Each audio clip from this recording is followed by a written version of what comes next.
Want to bring the full power of Google's advanced Gemini AI directly inside your Discord server to answer questions, generate ideas, write code, or summarize text instantly for your members? Welcome back to Techavro. Today, we are setting up a custom Google Gemini AI bot step by step without writing a single line of complex code. Let's make your server super smart.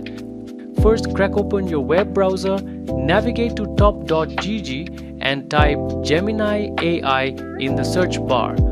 Look for the officially verified Gemini Discord bot card and click the blue invite button. A Discord permission setup tab will open automatically. Select your target server from the Add to Server drop-down list, click Continue and leave all permission checkboxes ticked. Click Authorize, complete the quick robot CAPTCHA puzzle check and close the browser tab. Now jump back into your Discord server desktop application.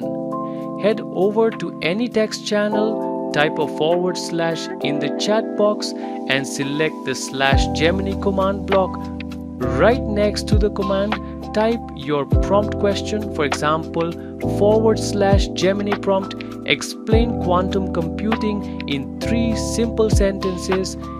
Hit enter on your keyboard. In less than 2 seconds, the bot generates a complete, beautifully formatted response directly in your chat room. If this AI integration tutorial brought your server to life, smash that like button and subscribe to Techavro for more cutting-edge tech guides. See you in the next one.